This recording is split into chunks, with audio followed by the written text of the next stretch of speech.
اے کاش کہ ہم استغفار کرنے والے بن جائیں. اور آپ کو شاید پتہ نہیں ہے استغفار جہاں گناہوں کی معافی ہے نا، وہاں یہ بہت سارے مسائل کے حل کی کنجی بھی ہے. آپ اگر پرابلم میں ہیں، روزی کے مسائل ہیں، اولاد نہیں ہو رہی ہے، یا کوئی بھی پرابلم ہے، ایک واقعہ سنیے. حضرت امام حسن بصری رحمۃ اللہ تعالی بہت بڑے بزرگ، ایک شخص آیا، آ کر کہتا حضور بارش نہیں ہو رہی ہے، قحط کی پوزیشن آ گئی ہے، بارش نہیں ہو رہی، دعا فرمائیں، کو وظیفہ عطا فرمائیں. آپ نے فرمایا استغفار کر. وہ چلا گیا.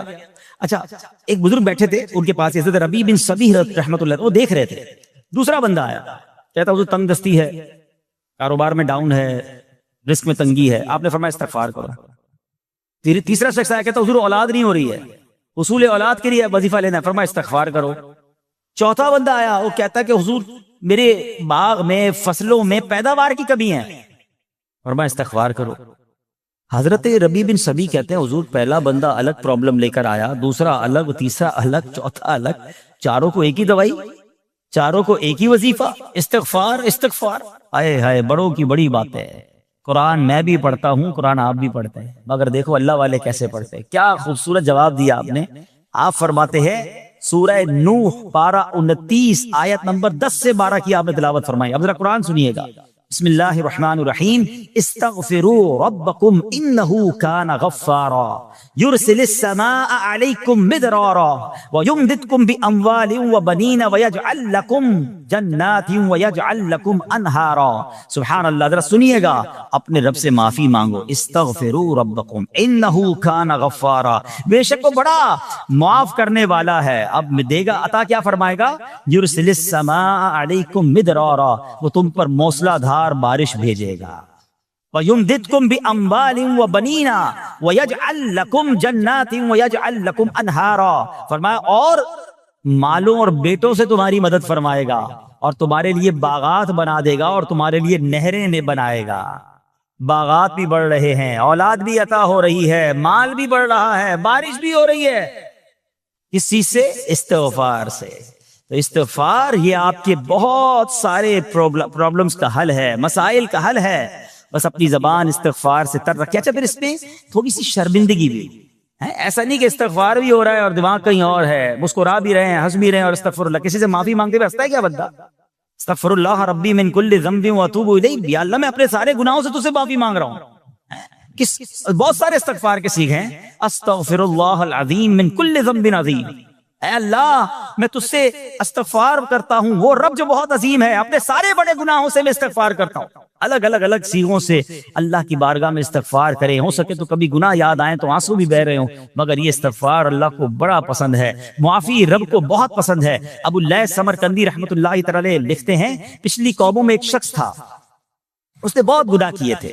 ایک بار اس نے اپنی پچھلی زندگی کے بارے میں سوچا، گناہوں کے بارے میں غور و فکر کیا، تو اسے شرمندگی ہوئی. اس نے نادم و شرمندہ ہو کر 3 مرتبہ کہا اللہم غفرانک اللہم غفرانک اللہم غفرانک. اے اللہ تیری بخشش، اے اللہ تیری بخشش، اے اللہ پاک تیری بخشش. اسی لمحے اس کو موت آ گئی اور اللہ پاک نے اس کی بخشش فرما دی. آئیے ہم بھی پڑھ لیتے اللہم غفرانک اللہم غفرانک اللہم غفرانک. استغفار کرنا، توبہ کرنا، گناہ یاد کر کے شرمندہ ہونا، یہ اللہ کو کتنا پسند ہے.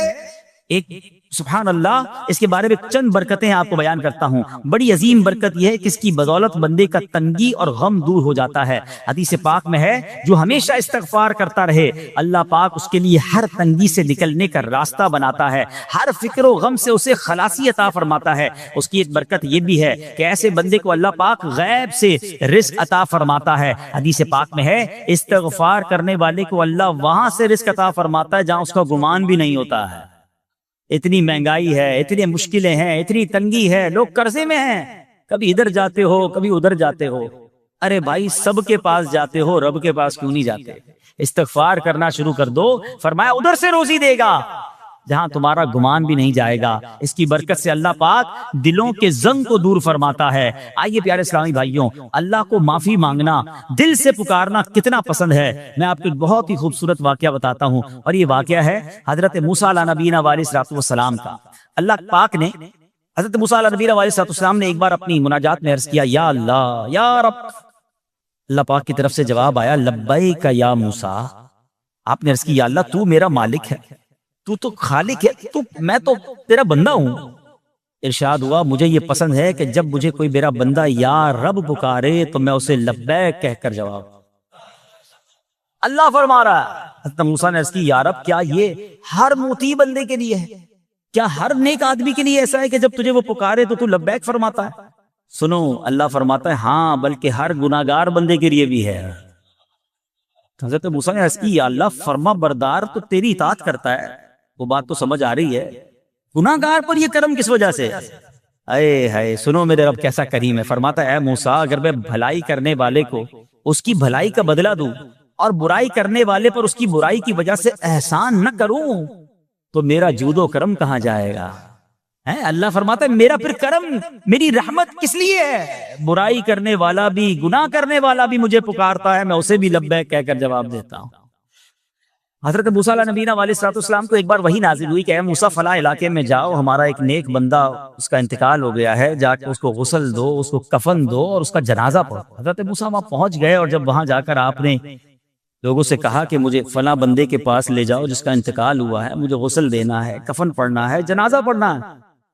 لوگوں نے کہا حضرت یہ تو زمانے کا گناہگار بڑا بےہودہ بڑا بدکار شخص تھا، آپ کو رب کا حکم تھا، آپ نے غسل بھی دیا، کفن بھی پہنایا، جنازہ بھی پڑھا، پھر رب کی بارگاہ میں عرض کی مولا بندے تو یہ کہہ رہے ہیں یہ تو بہت برا آدمی تھا، تو نے مجھے بھیجا اور فرمایا تیرا پیارا بندہ، میں نے جنازہ بھی پڑھ دیا، غسل اور کفن بھی دیا. اب ذرا آپ سوچیں کہ کسی کا جنازہ حضرت موسیٰ پڑھ دیں تو اس کی تو بخشش کا تو کوئی مسئلہ ہی کوئی نہیں نا، وہ تو اللہ کے نبی جس کا جنازہ پڑھے غسل دے تو یا اللہ تو نے ایسا انتظام فرما دیا. رب کریم کی طرف سے پتہ ہے کیا جواب آتا ہے؟ اللہ فرماتا ہے اے موسیٰ بندے سچ کہتے ہیں، یہ بندہ واقعی بڑا گناہگار تھا. جو علاقے والے شہر کے لوگ کہہ رہے ہیں نا ٹھیک کہہ رہے ہیں، یہ بندہ تھا ہی ایسا. یا اللہ جب اتنا گناہگار تو اتنی بڑی مہربانی کس وجہ سے ہے؟ ارشاد ہوا اے موسیٰ اس بندے نے مرنے سے پہلے مجھ سے 5 کلمات کے ذریعے بات کی، مناجات کی، مجھے پکارا، 5 سینٹنس تھے، 5 کلمے تھے، اور اے موسیٰ اس کی وجہ سے میں نے اس کی مغفرت فرما دی. حضرت موسیٰ کہتے ہیں یا اللہ وہ 5 کلمے تو بتا دے، وہ 5 کیسے جملے تھے کہ علاقے میں سب سے مشہور بدکار اور اس کا انتقال ہو تو رب مغفرت بھی فرمائے اور اپنے نبی کو فرمائے جا کے جنازہ پڑھو. تو آپ نے کہا یا اللہ وہ 5 کلمات بتا دے. اب ذرا یہ 5 کلمات سنیے گا. ایکچولی جو بات سمجھنی ہے نا، استغفار ہے کیا، معافی مانگنا ہے کیا، توبہ کیا ہے.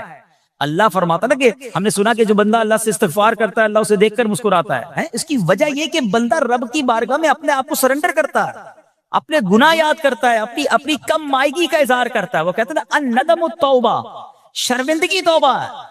شرمندہ ہو جائے نا انسان. دنیا میں پتہ کیا معاملہ ہے، ہم کسی عدالت میں جا کر کہہ دیں ہم نے جرم کیا ہے، اقبال جرم، ٹھیک ہے، تو کیا ہوتا ہے؟ جج کہتا ہے پھر اس کو گرفتار کرو اور سزا سناؤ. بندہ خود ہی مان رہا ہے، گواہوں کی ضرورت کیا ہے؟ دنیا کی عدالت میں اقبال جرم پر سزا ملتی ہے.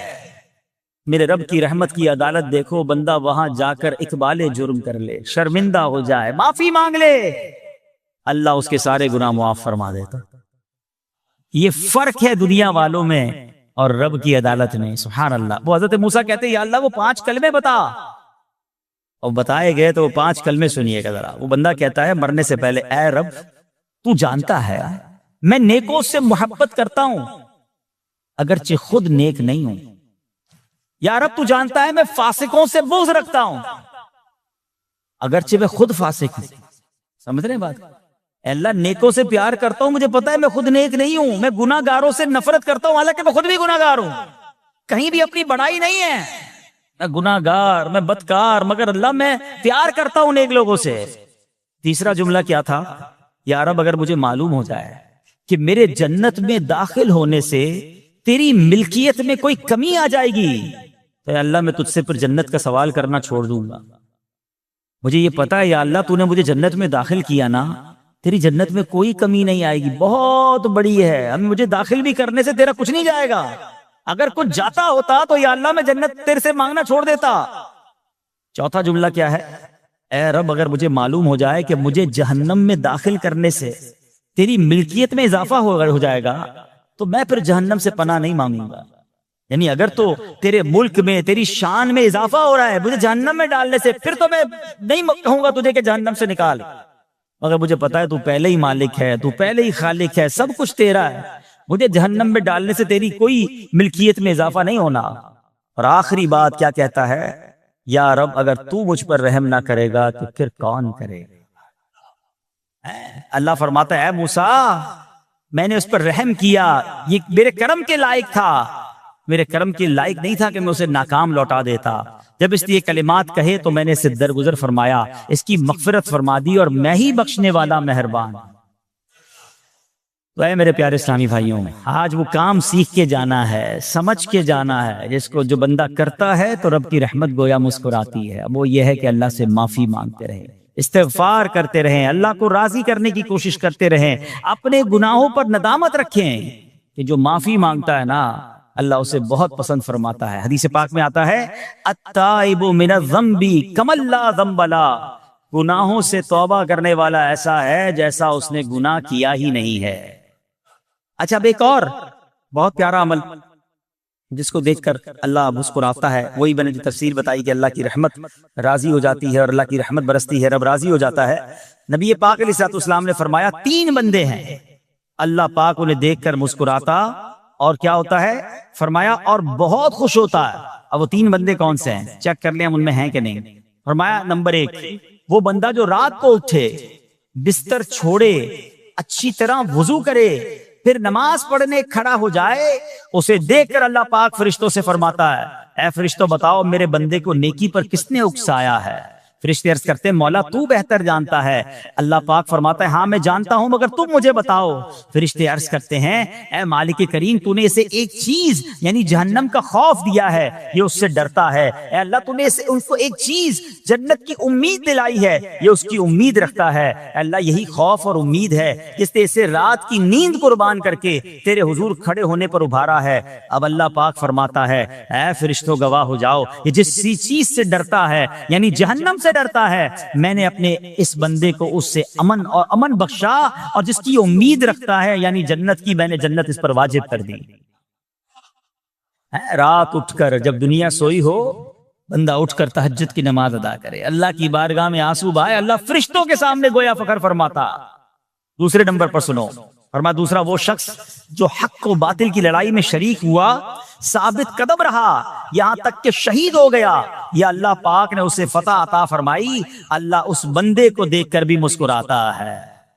جہاد کرنے والے مجاہدین یا تو شہید ہو جائیں یا غازی ہو کر لوٹے اللہ کی رضا کے لیے، اللہ کی رحمت ان پر بھی چھما چھم برستی ہے۔ اور تیسرے نمبر پر فرمایا تیسرا وہ بندہ جو رات کو سفر کرتا ہے، یہاں تک کہ رات کے آخری حصے میں جب کہیں ٹھہرتا ہے تو اس کے ساتھ والے سو جاتے ہیں مگر وہ کھڑا ہو کر نماز پڑھنے لگتا ہے، اس بندے کو دیکھ کر بھی اللہ پاک مسکراتا ہے۔ اجتماعی عبادت کے بڑے فائدے ہیں، اجتماع میں آنا، محفل میں آنا، دعا میں شرکت کرنا بہت اچھی بات، مگر اپنی عادت ایسے بھی بنائیں کہ کچھ عبادتیں ایسی کریں کہ میں جانوں اور رب جانے۔ یہ جو رات اٹھ کر دعا کا لطف ہے، رات اٹھ کر جو نماز پڑھنے کا لطف ہے نا، جب ساری دنیا سو رہی ہے اور بندہ اپنے رب کی بارگاہ میں حاضر ہے۔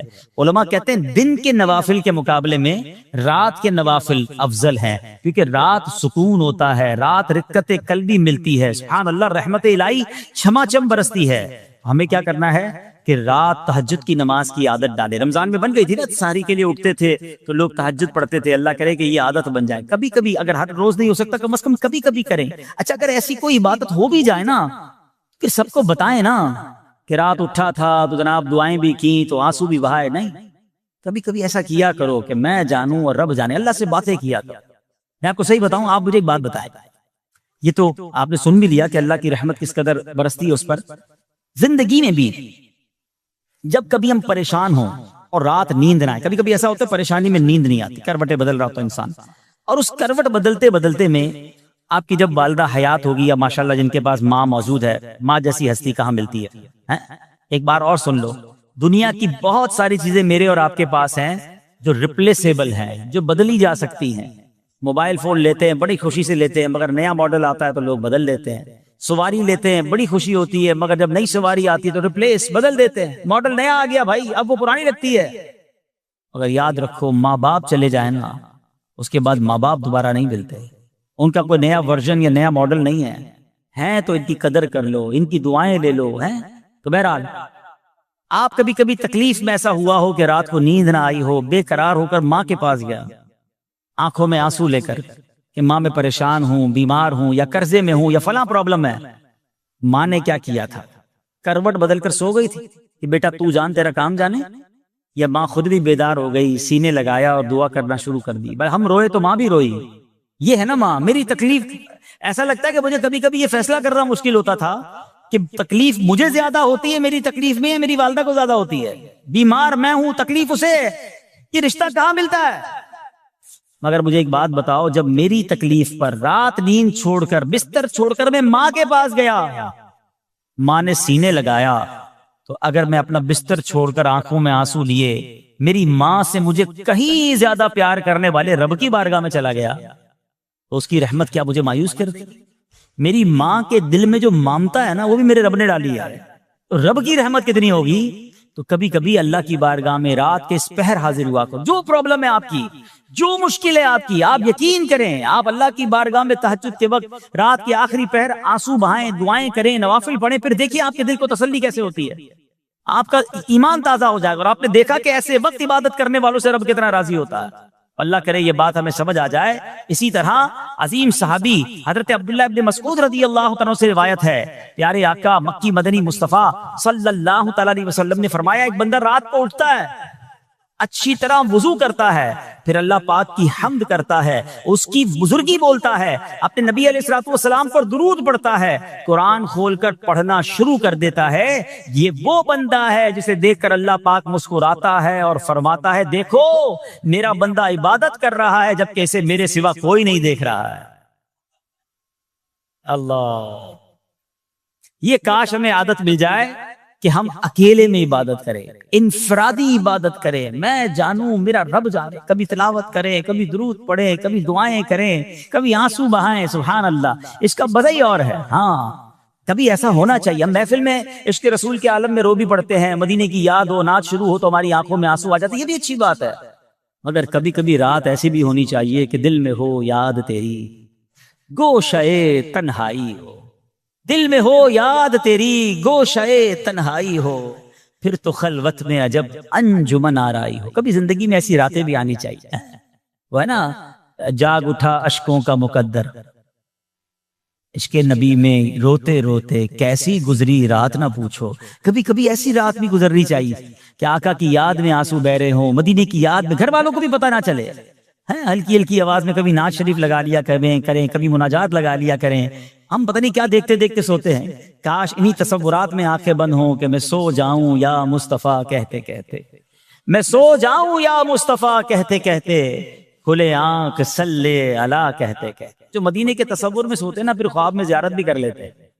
خواب کا ایک فینامنا یہ بھی ہے، آپ جس چیز کے بارے میں سوچتے ہوئے سوتے ہیں نا، عموماً گندی باتیں دیکھ کر، گندی چیزیں دیکھ کر سوتے ہیں، پھر ایسے ڈراؤنے خواب بھی آتے ہیں، انہیں ٹینشن بھی آتی ہے۔ فلموں میں بھی مار دار دیکھی، خواب میں بھی لڑائی جھگڑے دیکھ رہے ہیں۔ جو مدینے کی یادوں میں سو رہا ہے، جو باوضو سو رہا ہے، جو اللہ کا ذکر کر کے سو رہا ہے، جو نوافل پڑھ کے سو رہا ہے، پھر دیکھو خواب میں بھی کہاں کہاں کی سیر کرے گا انشاءاللہ۔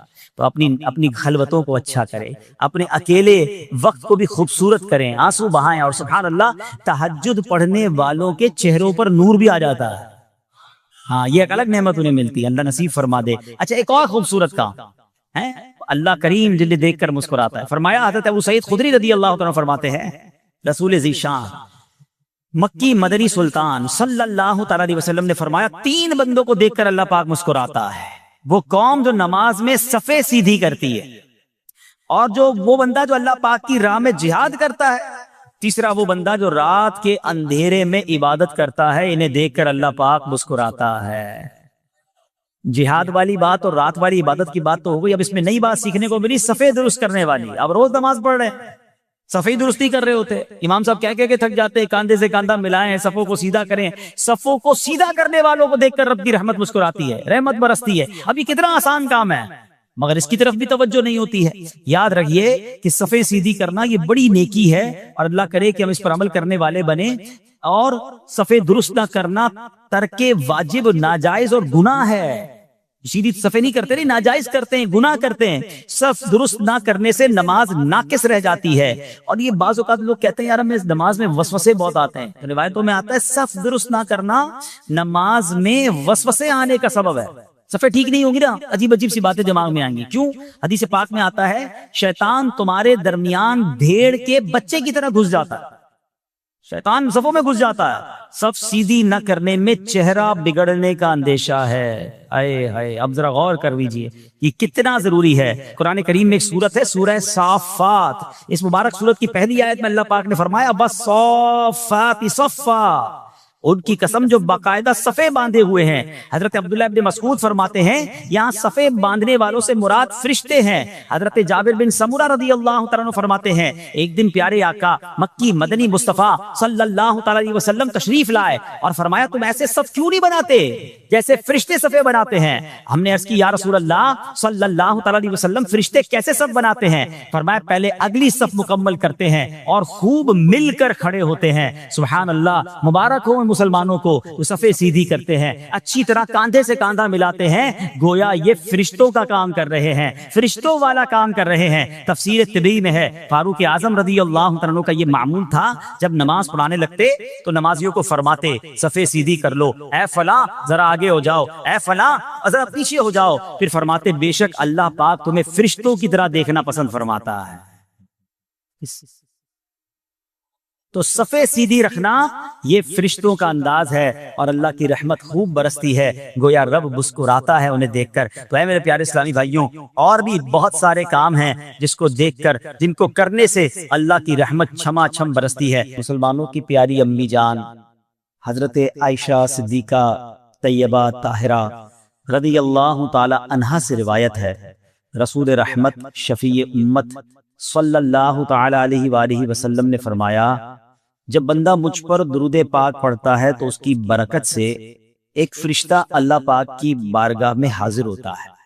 اس فرشتے کے لیے حکم ہوتا ہے کہ اسے میرے بندے کی قبر کے پاس لے جاؤ تاکہ یہ میرے بندے کے لیے مغفرت کی دعا کرتا رہے اور میرے بندے کی آنکھیں ٹھنڈی ہوتی رہیں.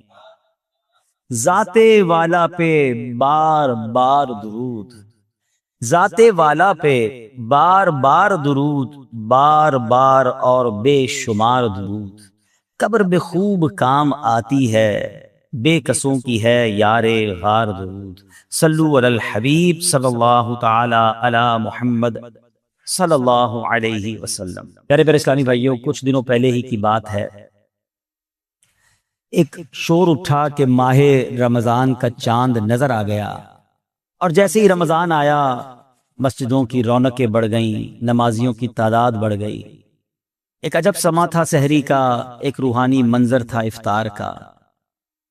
نوجوان، بوڑھے، بچے، اسلامی بہنیں سبھی عبادت میں مشغول ہو گئیں.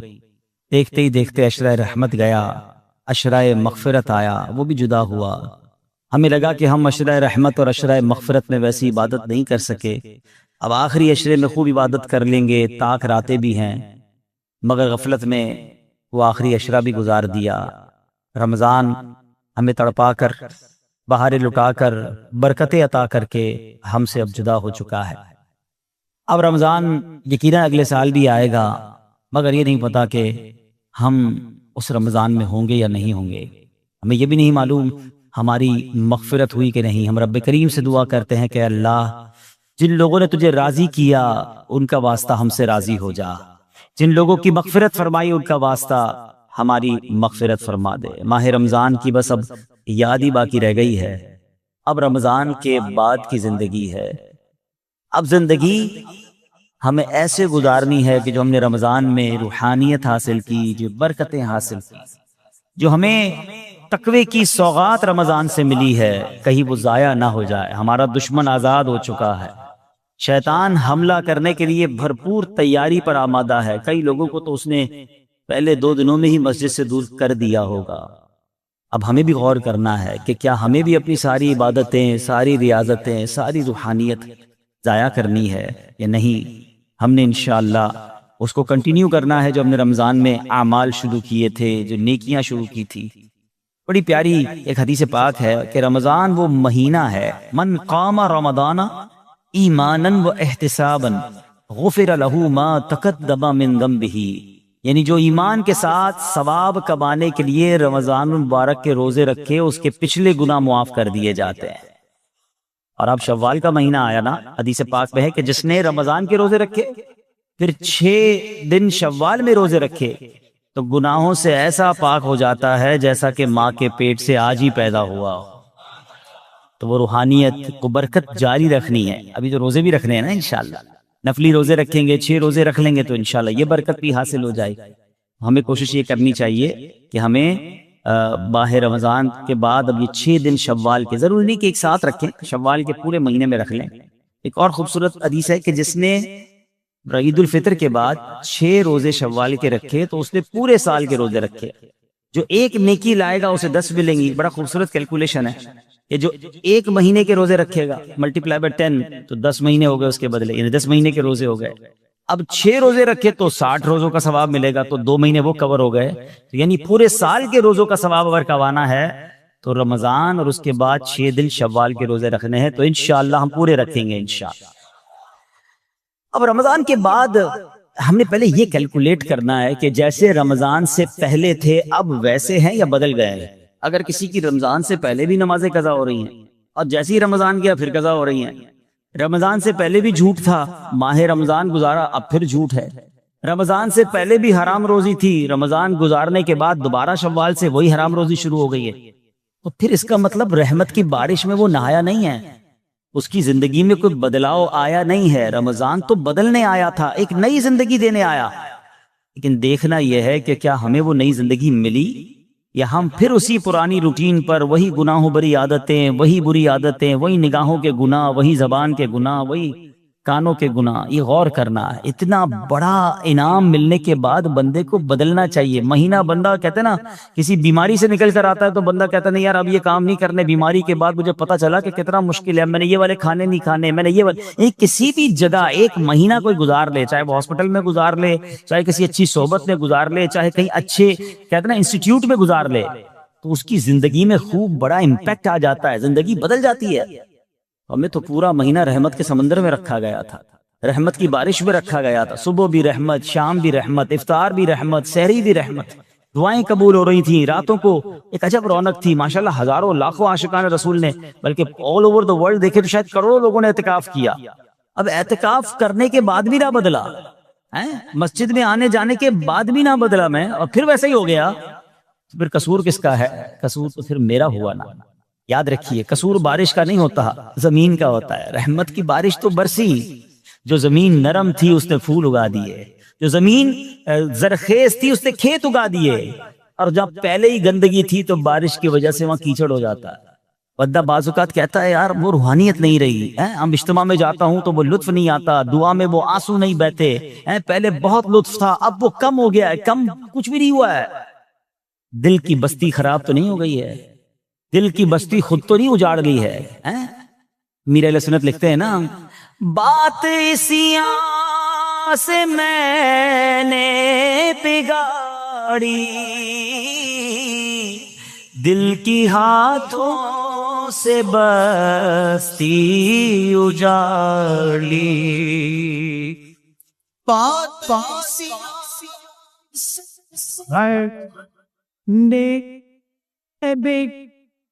پری دل کی ہاتھوں سے بستی اجاڑی، لطف و عطابت یفت و عطا کی میرے مولا، تو